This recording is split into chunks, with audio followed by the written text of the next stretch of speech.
PyPI leaked token in binary.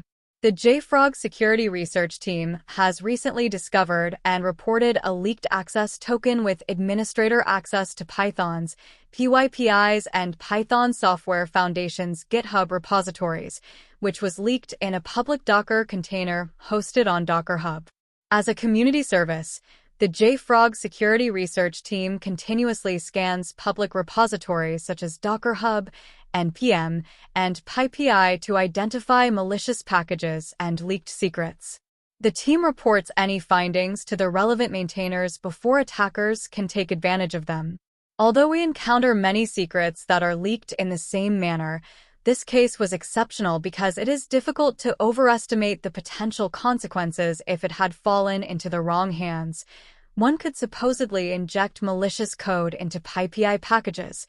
Imagine replacing all Python packages with malicious ones, and even to the Python language itself. What we found. Our secrets scanning engine detected a classic GitHub token in one of the public Docker Hub repositories. The risk with classic GitHub tokens is that, unlike the newer fine-grained tokens, they grant similar permissions across all repositories the user has access to.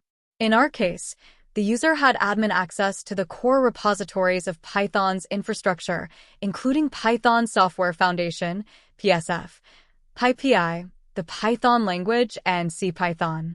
GitHub organization number of repositories with admin access. Python 91, PyPA 55, PSF 42, PyPI 21. What could have happened?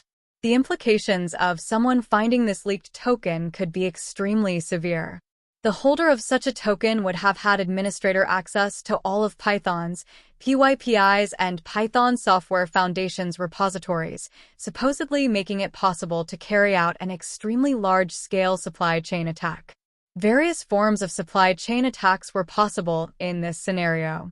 One such possible attack would be hiding malicious code in CPython, which is a repository of some of the basic libraries which stand at the core of the Python programming language and are compiled from C code. Due to the popularity of Python, inserting malicious code that would eventually end up in Python's distributables could mean spreading your backdoor to tens of millions of machines worldwide. Python language supply chain attack vector. Python language supply chain attack vector.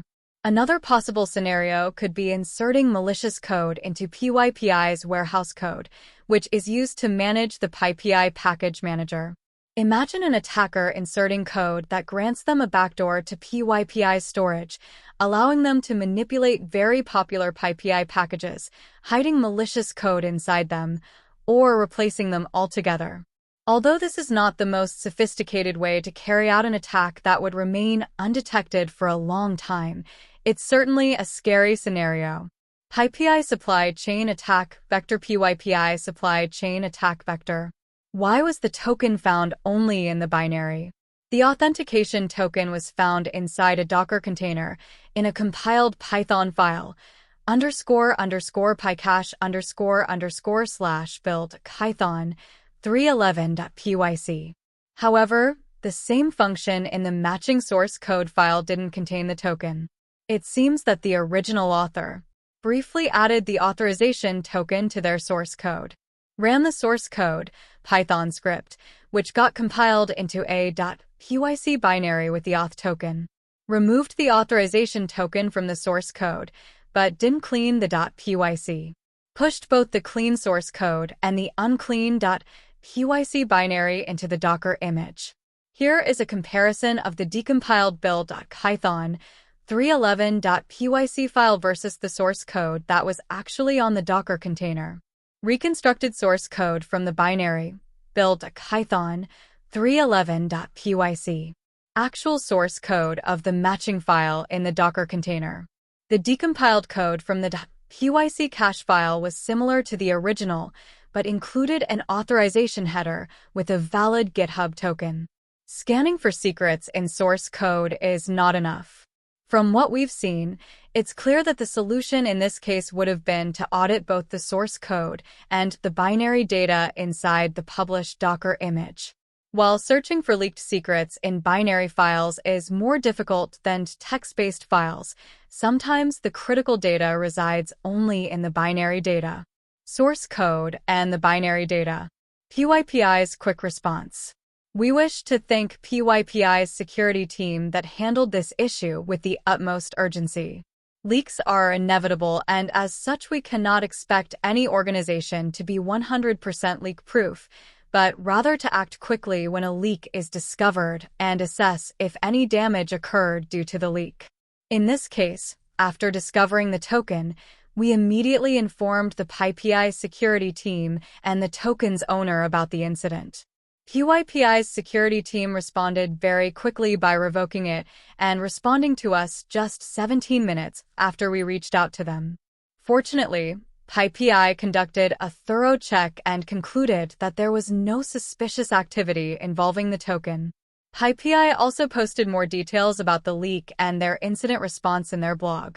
What can we learn about secret detection? While this case was alarming, we can learn valuable lessons on working with access tokens. Scanning secrets in source code and even text-based files is simply not enough. Modern IDEs and development tools effectively detect secrets in source code and prevent their leakage. However, their scope is limited to code and doesn't include binary artifacts created by build and packaging tools. Most secrets we encountered in open-source registries were located in the environment, configuration, and binary files. Replace old-style GitHub tokens with new ones for better visibility. Initially, GitHub used a hex-encoded 40-character token string that was indistinguishable from a SHA-1 hash string and wasn't caught by most secret scanning tools. Authorization. Bearer 0D6A9BB5AF126F73350AFC0584927654446 AD.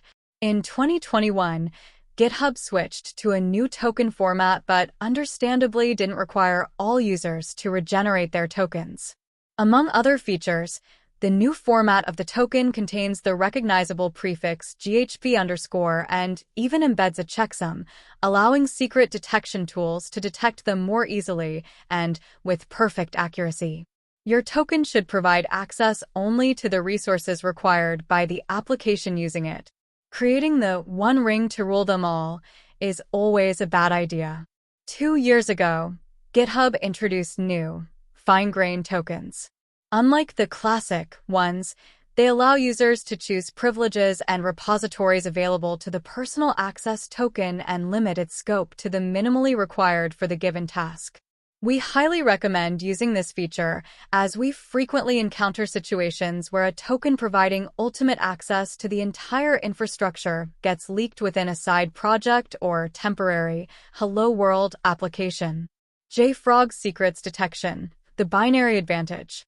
JFrog's secret detection engine was able to find this critical token, even though it was leaked in a compiled Python binary file, PYC. We were able to detect the leaked token due to 2 important reasons. JFrog's secrets detection runs both shift-left, such as within a developer's IDE, and shift-right, such as within a deployed Docker container. JFrog Secrets Detection looks for leaked secrets in text files and binary files, leaving you covered on all fronts. Our detection is based on JFrog X-Ray's scanning of configuration files, text files, and binary files for plain text credentials, private keys, tokens, and similar secrets. Leveraging both a constantly updated list of more than 150 specific types of credentials and a proprietary generic secrets matcher for the best coverage possible. Please subscribe Cyber Jim Rachel.